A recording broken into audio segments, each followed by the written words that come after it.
volunteered to secure my spot. And that was probably the moment where I was like, this is what I want to be doing. Like, this is who I am, because it was just so incredibly inspiring and wishing everyone good luck. And I was like, wow, this is actually happening. Like, I've been counting down for this day for 365 days and it's finally here. So, and then I started coming back into town and you start seeing all the people again and you can hear everyone at the finish line.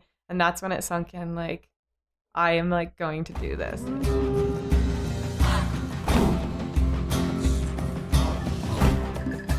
Hello and welcome to episode 12 of the Yogi Triathlete podcast.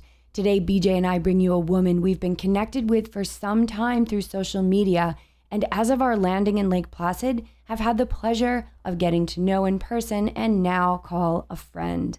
But Brittany is not only that, she is, as of Sunday, July 24th, an Ironman. She is Adirondack born and raised, and recalls some of her first memories of triathletes biking the massive terrain around here in preparation for Ironman Lake Placid.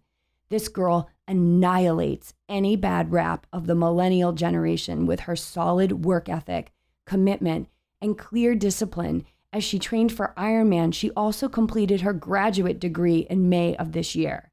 Brittany not only completed Ironman Lake Placid, she raced it, a level of performance that only few will ever know. Finishing fourth in her age group, this girl has the triathlon gene, and we can't wait to see her future in multisport. But before we jump in, I just want to give you a reminder that we only have a few days left to get you entered into our Zeal Optics July giveaway. All you have to do is leave us, the Yogi Triathlete podcast, a review on iTunes, and then send it to us via any of our social media outlets, Instagram, Twitter, Facebook, or email us direct at yogitriathlete@gmail.com. Doing just this simple thing will get you 25% off of any non-prescription pair of Zeal sunglasses, and you get in the running to win a free pair of Coda Performance shades. These are the glasses I race in, and I have really sensitive eyes, especially in the face of wind. These glasses protect my face so well that the issues I've had with every other pair of glasses I've raced in are no longer, as long as I have my Codas on. So listen in today to Brittany's inspiring story and race recap, and then get to iTunes to enter to win. There's no losing here, you guys, only high vibes to feed off of. We hope you enjoy the show.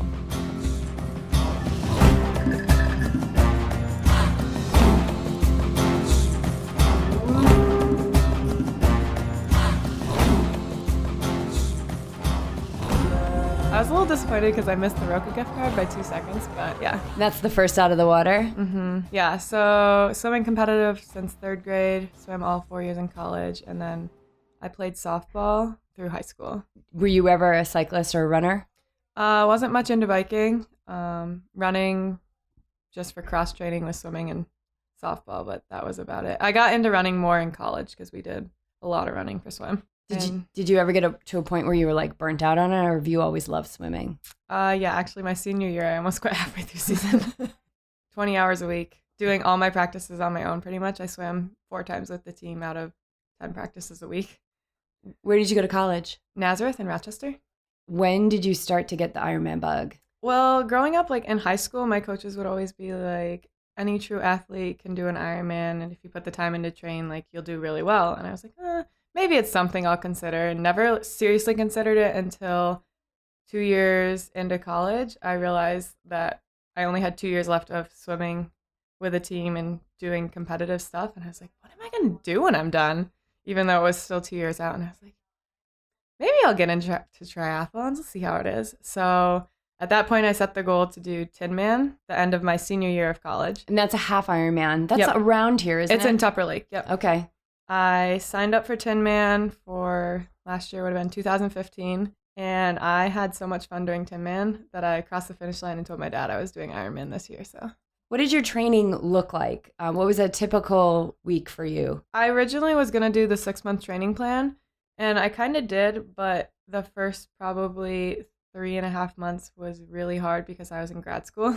I had my bike in my apartment on a stationary like trainer, so I would, if I had 30 minutes free time, hop on my bike and do a quick 30-minute sprint interval because I knew that was better than doing nothing at all. An okay amount of running, and still to the point where swimming isn't totally something I prefer to do. So I didn't really swim that much. But once I graduated, every single weekend was dedicated to training. And my friends would be like, "Oh, do you want to do this on the weekend?" I was like, "Sorry, I have a 6-hour bike ride. I can't." I would just try to really use my Saturdays and Sundays wisely. And then during the week, I would do smaller like runs and maybe a swim, maybe a hour, 2-hour bike ride. So you basically had a couple months to ramp up. Yeah. So as soon as I graduated, I had approximately 2 months to really just pick up my training and focus on what the summer was all about. But I think that really speaks to like how you coach, BJ, is just consistency and getting it done. No matter what it looks like, just keeping those disciplines going, right? Yeah. So getting in, I think that was really key, was to, if you only had 30 minutes, hammer it out for 30 minutes versus I'm just not going to do anything, which is what I think a lot of people that I come across would either do their workout or they don't do it if they're not going to be able to finish the full thing. So getting in what you can consistently, I feel builds you as an Ironman athlete. It just builds that endurance. Your body just comes accustomed to day in and day out of doing something, and then load it on the weekends. I think that's what most people do. But I can see that as part of your success for sure.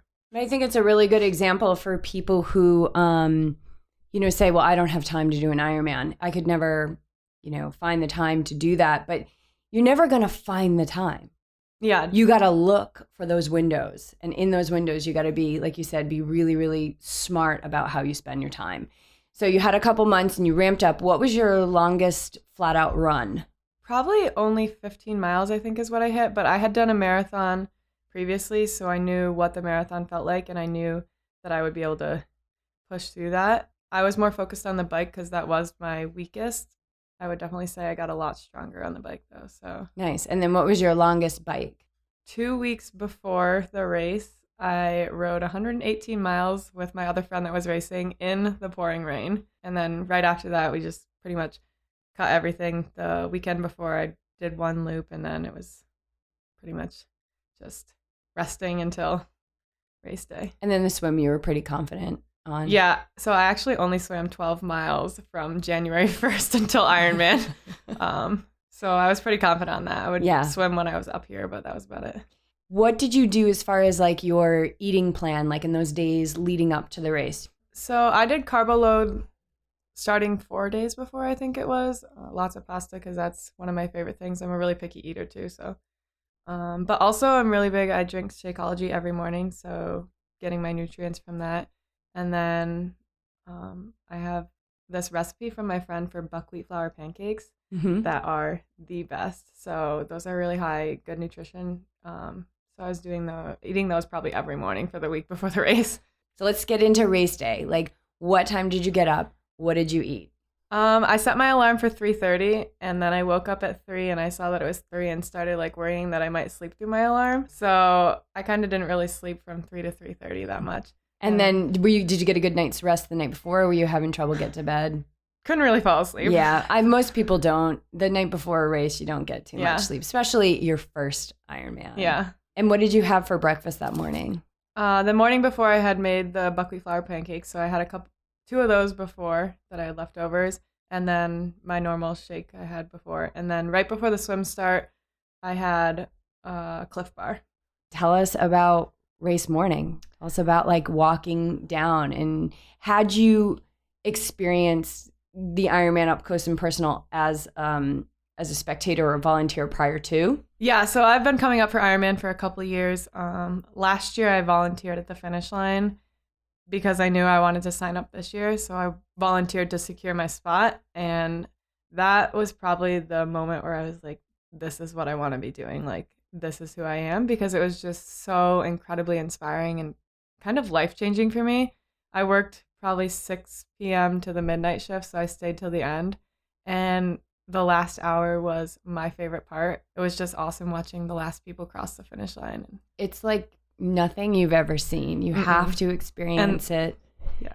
That's what I tell people. Like, people are like, why are you so like addicted to this? I'm like, until you are there and you feel the energy and all the like motivation and encouragement going on. Like, I just, like, you can't put it into words. No, it's unbelievable. The entire day is so beautiful. And I sit back and I just watch. I watch it all. I watch the athletes supporting each other. I watch the fans supporting the athletes, and then the connections between the spectators. And it's so beautiful. It's like everyone comes together for this one purpose, which is to get all those people across the finish line. And we always go to the midnight finishers. Always. It's something that we get back to the hotel room and it's like, oh, I'm so tired. I'm so tired. And then I always think people are still out there. Yeah. They're out there. And they've been up since 3 o'clock, because we've all been up since 3 o'clock in the morning, and they're still out there. And I'm going to get some food in my body. And I'm going to get back out there and support them. And we always grab a spot right by the finish on the stands. And this year we were so close that you could just see the expressions on their face. I mean, I got chills. Like, I'm even getting emotional thinking about it, because the level of gratitude is so, not only is it so acute, no other time would you be so happy and grateful being so absolutely disgusting and exhausted and covered in Gatorade and sweat and pee and everything, and feel so amazing. Like all of that stuff, that stuff that weighs us down in life. How do we look? You know, are we good enough? All of that falls away when they come up to that finish line, because they realize that they've done something that so many people would look at and just say, I could never do that. Yeah. But there's something about people who do, that you see that there is something that is possible there. Yeah, I was actually lucky enough this year. They had me medal the very last person to cross the finish line. Tell everyone how close that finish was to midnight. Yeah, it was like seconds they were counting down. It was unbelievable. I mean, I can hear the screams in my head. I was screaming so loud, you'd think I was like being chased by a murderer. I mean, everyone, that woman was coming around. She had seconds to get over that finish line, and she did it. So, all right, let's get back to your experience. So you walk down to right into town, and like, what's that energy like in the morning? I don't even know how to describe it. Like, everyone was smiling, everyone was happy, like everyone was saying hi and wishing everyone good luck. And I was like, wow, this is actually happening. Like, I've been counting down for this day for 365 days and it's finally here. So, but I went down, put my water on my bike, put all my nutrition on my bike, filled up my tires, and then I was kind of stood there and stared at it a minute because I wasn't sure if I was ready to leave or not. And then went and just double checked my transition bags. I had put the solo cups on top of them in case it rained, which it did. So good. Oh, that's a good idea. I like that. Yeah, just poke a hole in the top of the cup, feed it the threads through, and it just keeps the water out. There you go. There's a good tip for everyone. Okay, and then what happened? So I just hung out. My dad hung up all the signs that had been made. I actually worked for a summer camp during the summertime teaching swimming lessons, and my campers made me this big poster, so we hung that up as well. It got to be about like 6 o'clock. I don't know, whenever the pros went off. 6:10. 6:10. Then I started to put my wetsuit on. And I've always been the person that, even in swimming, I don't like to go up to the blocks really early. I like to wait till the last minute just because standing up there makes me really anxious and nervous. So I actually didn't go over to the swim corral until 10 minutes before we started. So you were in the first wave. So what's that? That's sub 1 hour. 50 to 1 hour, right? Yeah. Yep. An hour and less. All right. Tell us about your swim. Yeah, let's hear it. When they started us, our group got broken up into two because they had a couple pros that were coming out of their second loop. And I knew I didn't want to get stuck in the front. I wanted to be with the very first group of people. So they stopped everyone. And if you watch the video, you actually see a little pink swim cap like sprint ahead. That was me. So I ran ahead to the first group in the water and got in. And then I realized as I was like running in that I forgot to start my watch. So I kind of just floated for a second to start my watch and then started swimming. And it was a madhouse. I have never experienced anything like that in my life. I was getting like kicked and punched and I was like, oh, I just need to get out of all these people. And I was trying to swim past people and people were like getting on top of me when I was trying to pass them. So the first loop was a nightmare. Did you ever feel like panicked? I'm really comfortable in the water, so it was you're so not something lucky. Not something I worried about at all. I love how you described it. It was a madhouse. It can be a madhouse. Yeah, the second loop, So I came in on my first loop, and the second loop I was able to get right on the cable pretty much the whole race until the end, and then I started catching up to the people that were still on their first loop. And so I started having to veer off to pass them and stuff. So that got a little difficult, but I also knew I was so close to the end that I just put my head down and went. And then coming out of the water was like everyone is standing there screaming. I don't know, like it was and awesome. And it's all for you. Yeah. It's all for you. Like, can you believe that you're on the other side of those corrals? Like you're in it. So you get your wetsuit stripped off, which is so fun. I ran out of the water and I went to stop my watch, and I looked down and I realized that when I had gotten hit, my watch actually stopped. So my watch read 43 minutes and was paused, and I was like, well, that's unfortunate. So I just kind of forgot about it for a minute because I knew I had to get my wetsuit off and get to transition. So I ran up and got my wetsuit stripped. And so then I used my time like running because I knew I didn't want to sprint down to transition. I wanted to take it easy so I didn't slip and fall. So I used that time to get my watch back going, even though it was going to be a little off. But I knew if I had it, at least for the bike and the run, I could figure out what my swim time was. When I got to transition, I grabbed my stuff.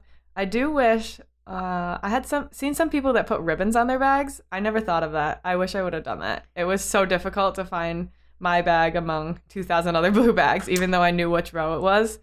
It would have been so much easier to spot if I saw something. So I got my bag, I ran into the changing tent, and there wasn't many people in there, so that was good because there was a lot of volunteers available. And then I actually had one of my teammates that I race with, I raced for Team Blue Line, she recognized me in the tent and came over and was like, hey, and like helped me as well. So I had 2 people helping me, which was super cool.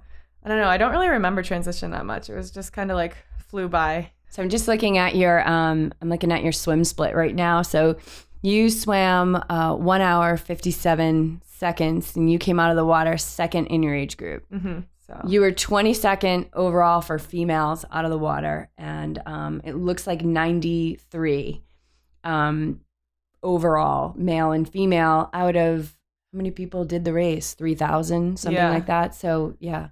Yeah, so it's pretty clear in the You're changing legit tent. in the water, girl. You're legit. All right, so tell us about the bike. I had done a couple training days where it was really hot, so I was pretty confident in my ability to keep hydrated and keep my nutrition on point. I knew to do that, though, I had to have a plan. So immediately I knew I wasn't going to need any water at the first aid station. I can carry about 50 ounces on my bike. So I had 2 bottles underneath, and then I had my Aero bottle. So I decided I was going to do every other aid station. I was going to grab a banana because I knew I needed something a little solid in my stomach, even though I was doing gels all day. And then, so I did bananas on the odd aid stations, water on the evens. When I first started the bike, there wasn't very many people out there, which was like, I don't know, like kind of surprising. But I would be like riding past these guys, or some guys would like ride up behind me and they'd be like, wow, you're so fast on the swim. So that was kind of cool. And people would comment on how young I was because they could see my age on my calf. And they'd be like, that's incredible that you're only 23. Like, keep it up. You're doing great. So being from around here, I trained on the course every weekend. So I was really familiar with it. Like, I could close my eyes and tell you everything about the bike course. And I knew the 8-mile climb out of town is kind of terrible for some people. But I knew, like, once you get through that, the descent is my favorite part of the whole course. I just knew once I got to the top that I was going to get to go down. And I was so looking forward to that. So I made it down into Keene, and then I knew I had my family was going to be at the turnaround in Ausable, so I just kind of took it one leg at a time.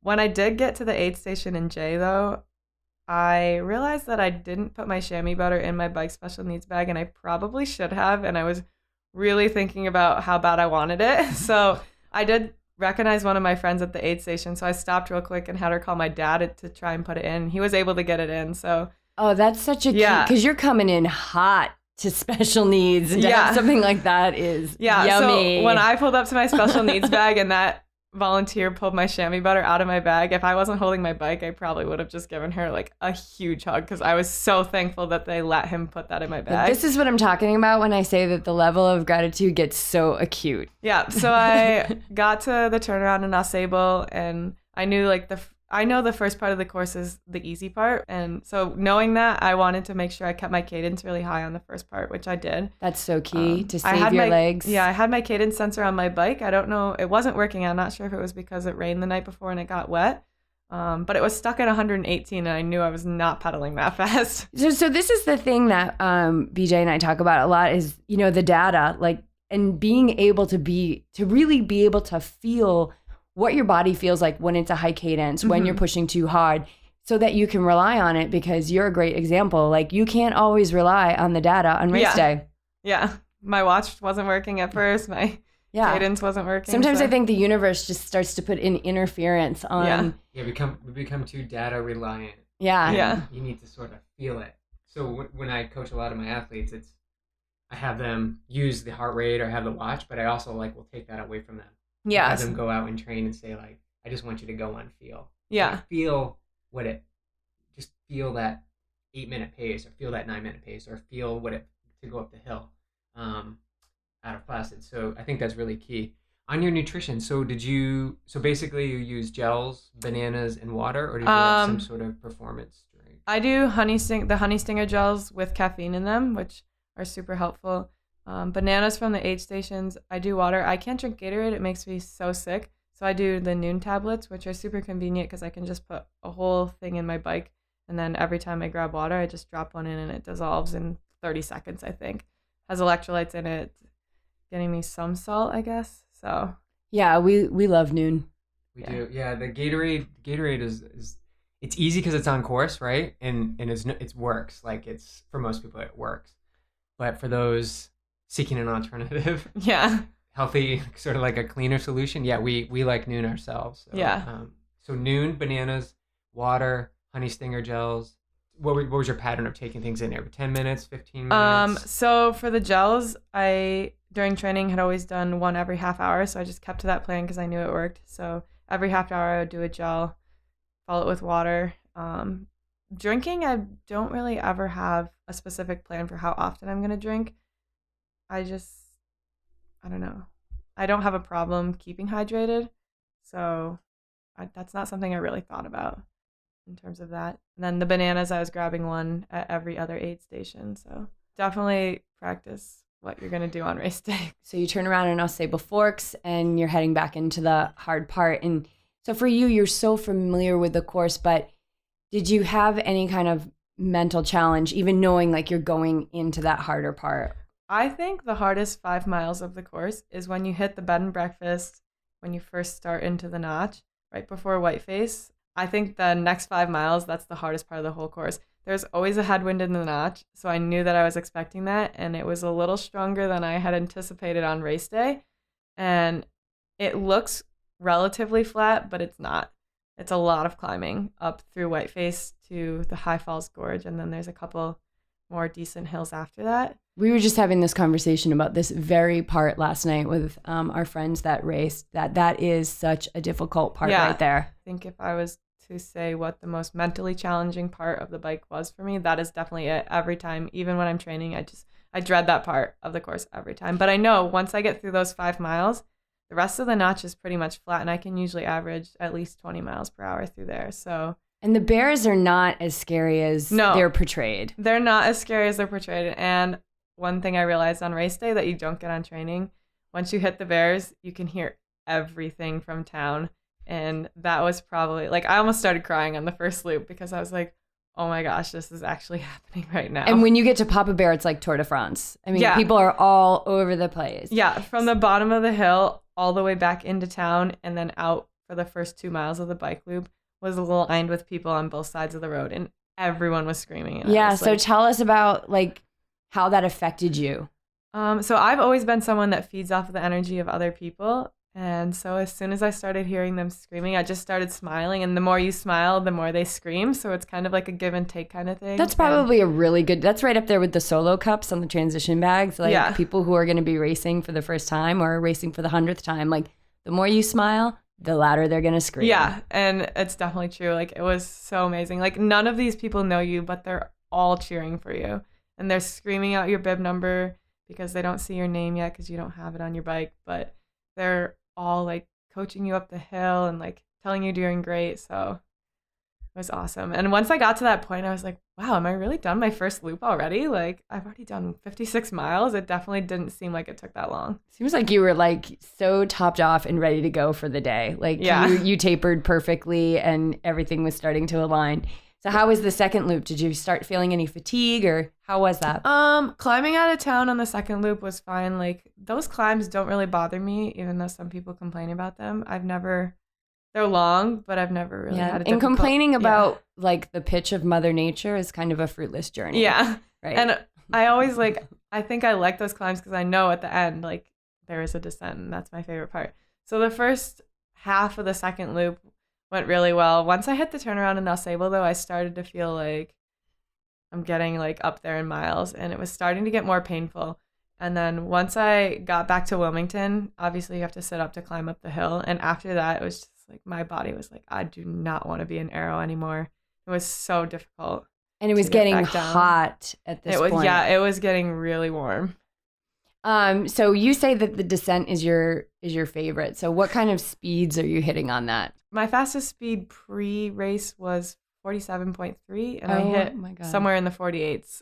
So for anyone who's doing this race next year, like getting up here and at training, least once.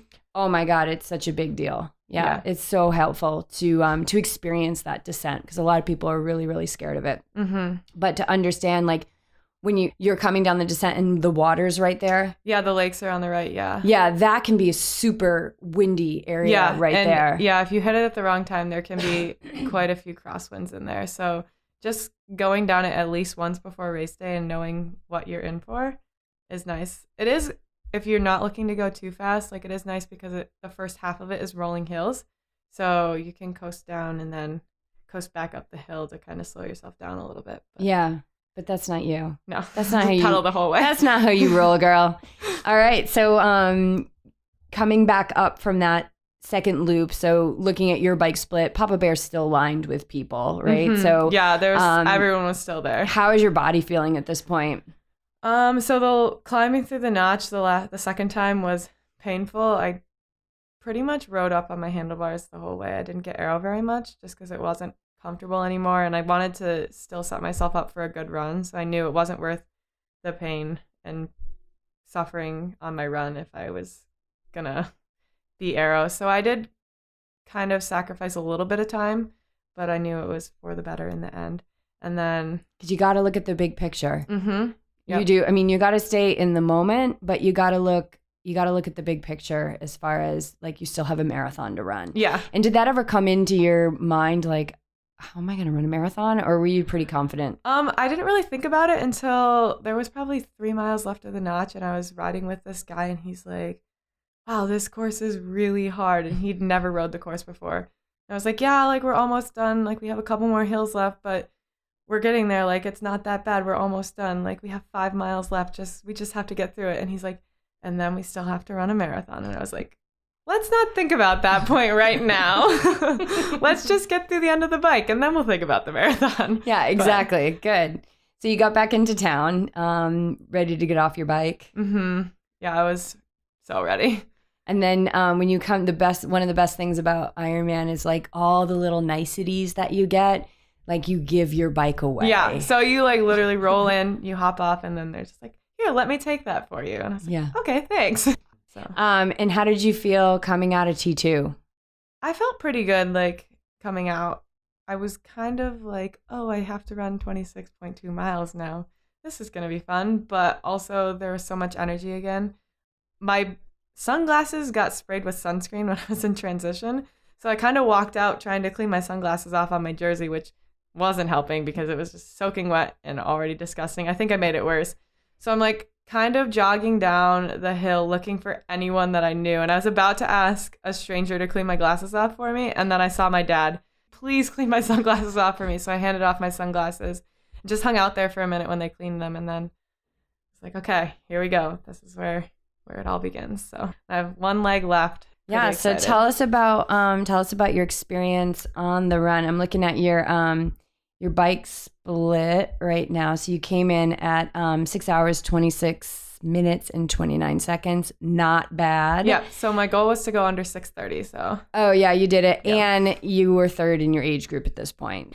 Okay, tell us about the run. So I knew going into the run that I had been training with the 9-1 method. So run for 9 minutes, walk for a minute. And so I knew that was something I wanted to carry through on race day because I did a marathon in the fall and I didn't do that. And it ended up hurting me in the end because I had to walk more at the end.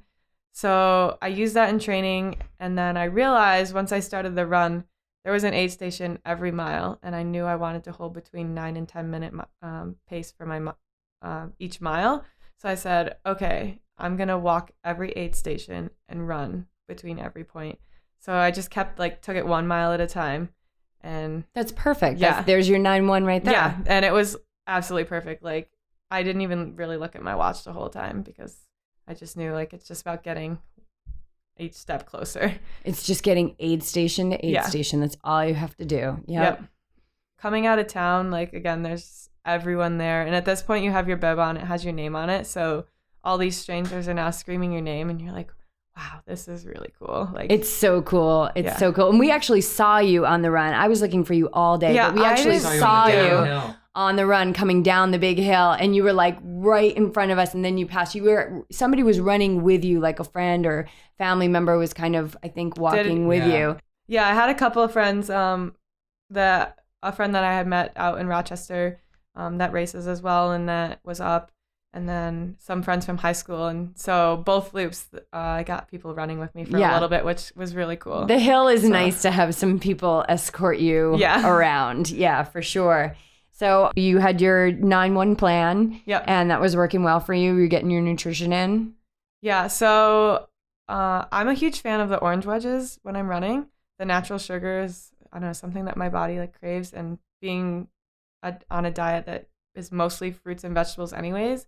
I had brought a couple of my honey stinger gels with me and in case I needed them, but I only used one of them. So at every aid station, I made sure it was really hot by this point. So I would fill my hat with ice, pour some down my sports bra, and then I would get some water and 2 orange wedges at every aid station, and just if there was sponges, I would take a couple of those. Oh yeah, shove them in my jersey. Those are gold. Yeah, keep going. The first loop went really well. My friend that I had been training with all along, it took him until mile 100 or 95, I think, of the bike to catch up to me because he was a little slower swimmer than me. So I knew we were really close. He was only 5 minutes ahead of me on the run. So running down River Road, I wasn't sure at what point, but I knew I was going to see him at one point. And I got almost to the turnaround in River Road when I saw him. I think he was probably 3/4 of a mile ahead of me. And so on the first loop, so I was like, okay, there's Jake. I can do this. We have half of the first loop done. Running back into town was great. And again, just such a charge of energy from the time. If you can get to Lisa G's, that will carry you to the turnaround and back on Mirror Lake Drive. Yeah. So in addition to the 9-1 method, I knew I wanted to walk the hill up by the horse grounds and the hill up into town at Lisa G's until the turn, just to keep my heart rate down because I didn't want my heart rate to get too high. And then, that's a good idea. Yeah. I love your nutrition and your strategy because it's so different from what I've ever done, and it's so different from what BJ's ever done. And this is great to share another perspective that seems to work really well. And then I started the second loop, and that's when I met up with one of my friends from high school, and she actually ran for probably a half a mile with me. Just having someone to run with, that you can talk to for a few minutes was nice too. Oh yeah, just human contact. Yeah, because it's lonely. It's very lonely on River Road. Yeah, and hot, and not always that windy. You're like, where is that wind? Yeah, I could just the breeze. Our friend Sean said once you pass the red barn, you come out of there's a little bit of shade, then you pass the red barn, and he said all I could hear was crickets and birds singing, and I was like, no, it's so quiet and hot here. Yeah, River Road is probably the toughest part. And it's a huge stretch. I think people underestimate that is 3.5 miles. Yeah, I mean, that's 7 miles of your half marathon. It's more than your half marathon. And there's no one there. No, there's no one there. No one. Because you can't really get to it. Yeah. They would have to walk the 7 miles as well. So. Yeah, exactly. It's just hot pavement. Yeah, so it's just at that point I was there's all these people out here, so I'm not alone, but I just have to take it one aid station at a time. And on my second loop, I started having hamstring issues. So about 0.2 of a mile before every aid station, my hamstring would get so tight. And I just had to like force myself to get to the aid station. And then once I walked the aid station, it would be fine for the rest of the... Were you taking any kind of salt or electrolytes or anything like that? Not on the run. I tried base salt. I've never used it before. I tried it on the bike once, and then I almost threw up because I don't like salt anyways, and I have a really low sodium diet.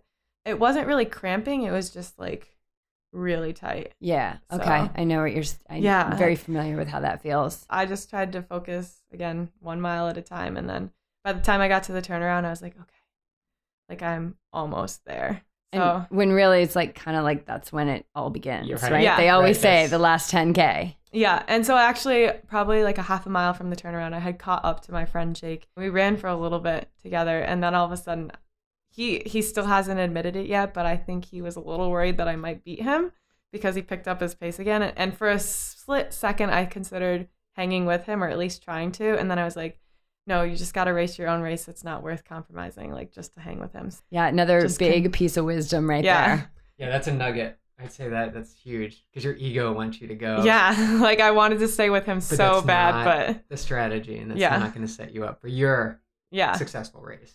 Yeah, so I just took out the last, like running past people, like there would people be running with me, and they'll be like, oh, like good job, and I'll be like, you too, and they'll be like, oh, are you on your first loop too? And I was like, no, I'm actually going to the finish line, but... Yeah, it gets really dicey because you don't know who's on there for, like, there'd be times where I'd say, like, all right, let's take it home. And they're like, yeah, once I finish my first loop. And you're like, oh, God, I'm so sorry. So you got to be really careful. But what do you have to say about the encouragement out there between athletes? Everyone just wants, like, everyone to finish. Like, I don't know. It's so beautiful, isn't it? Yeah. Everyone's standing behind everyone. Yeah, you're right. It's just everybody wants you to finish. Mm-hmm. And it's the one place, it's honestly the only place that I've seen in my life, in my 44 years on this earth, where we come together. Mm-hmm. Like outside of a tragedy where people come together. Yeah.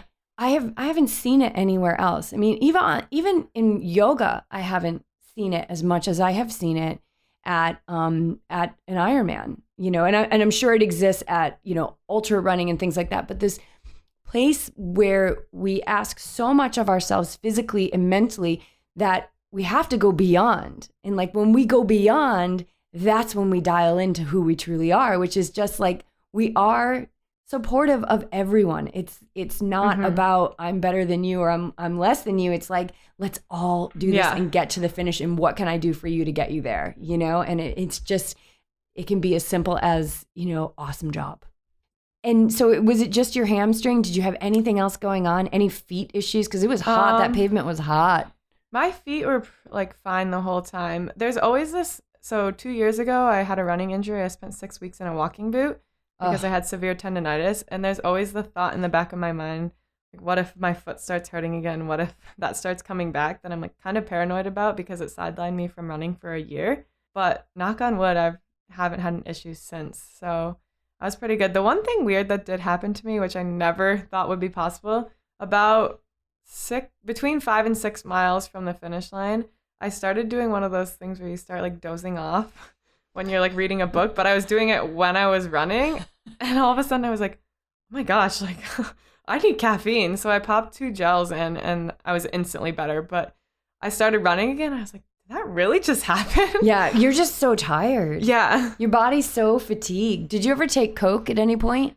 No, because I'm not a soda drinker. Yep. So in those moments, and it sounded like, did you have those moments out on the run where you were like, what if my foot starts acting up? Yeah, that's always something that I think about. So when that came up during this race, what did you do to not entertain that? Just try to focus on everyone else that's running around me. And also, I don't know, like people have listened to your podcast before. You guys talked about the death march. That was something that I kept keeping in the back of my mind. I just kept telling myself, don't join the death march. I love it. Just keep going. Yeah, don't join the death march. It's so easy to do, and there's so many people doing it. So yeah, the temptation is there. I just kept like, just keep going. And I was like, as long as you can make it to the aid station. And that was my reward. Like every aid station I could walk, and then it kept me going. So that's awesome. All right, tell us about that final piece. So when you guys mentioned in the podcast, like hearing Mike Riley coming back into town, I was like, wow, that's so cool, because I didn't realize just how far you could hear it. And then I started coming back into town, and you start seeing all the people again, and you can hear everyone at the finish line. And that's when it sunk in, like, I am like going to do this. Like, and then I looked at my watch and I realized that I was like crushing my goal time. So I just got so excited. And yeah, so you finished your run in 4.5 hours, just over like in 8 seconds. Actually, a 9-minute marathon PR for me. That's also, so. Fastest marathon ever. Love it. I've done my fastest marathon on this course too. Yeah, so it's just amazing. It's like, how is that even possible? And this is definitely a harder course than my marathon was. So. And you finished 4th in your age group overall, which is absolutely magnificent. I mean, so many people would kill for that. Let's talk about the finish. So from the turnaround at Mirror Lake Drive, you're coming back in. So I actually raced for a team called Team Blue Line. We raise money for fallen law enforcement officers. So we all finished with a thin blue line flag. So I told my dad, once he was at the finish line, to walk along the bottom of the oval down the sidewalk and meet me down there. And he didn't listen. So he was on the wrong side of the road. He was supposed to give me my flag when I had the 2 miles left on Mirror Lake Drive. I'm like coming up the hill and I'm like looking all over for him and I can't find him at all. So then I was like, well, I need to keep going. Like, I can't stop. So I just kept going. And then I turned onto Mirror Lake Drive and I saw him on the other side of the road. He's like, just keep going. Just keep going. I'll give it to you on your way back through. But in the back of my mind, I knew that he wasn't going to see me finish. But he told me to keep going. So I just kept going. I ran down Mirror Lake Drive. And then I saw my friend Jake, like, not very far ahead of me. So I knew I was right behind him. And when I hit the turnaround, everything was like this is the end. And running back was so awesome. And it's all downhill. And people remember you. Like, you're running down there and they remember you from the first loop. And they're like, you got it. You're almost there. Like, so that was incredible. So then I got back to the like intersection in town and I got the flag from my dad and just kind of like entered the oval. And then I was like, wow, like this is what it's all about. So yeah. So that last like what 30 seconds is what it's all about. Yeah. So what is that? What is it all about? Just hearing Mike Riley, like I don't know, like dreamed about that day for so long. And then once he finally, like, you come around and you see them up there and you see the finish line and everyone there waiting. And I knew my friend was there waiting to catch me with my medal. So I was like, this is it. And how did your body feel at that point? Or were you not even aware of it? I don't even think I was aware. Like, everything could have been hurting and broken and I probably wouldn't even have felt it. So amazing. Yeah. So so then you tell us about crossing the finish line. Like, I don't even know how to explain it. Like, I feel like there's no words that can compare to it.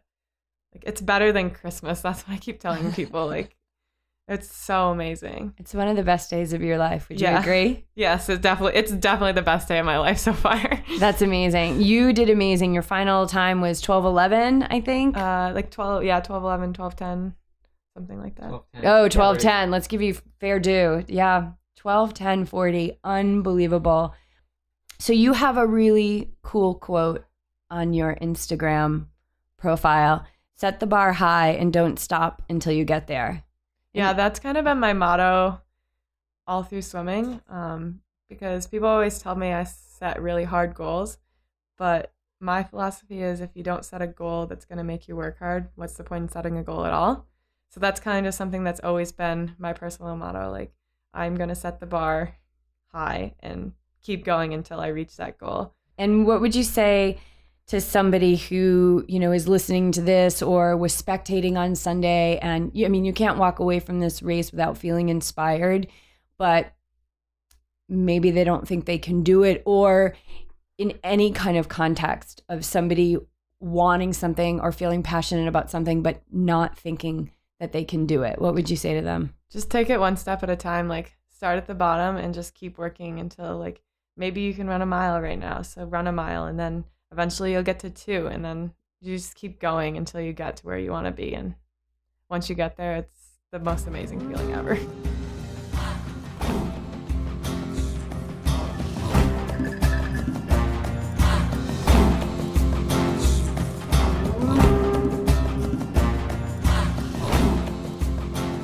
Can you believe this girl absolutely killing it at her first Ironman. She's got a big future, and we can't wait to follow along. Thank you so much for tuning in, and please keep sharing the podcast with your friends and family. You guys, it's growing every week, and it's because of you. So thank you so much.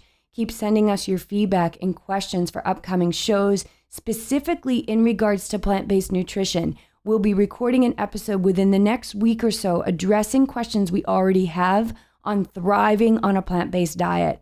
So please throw yours into the mix so we can remove any doubt about this vibrant, compassionate, and high vibe way of eating.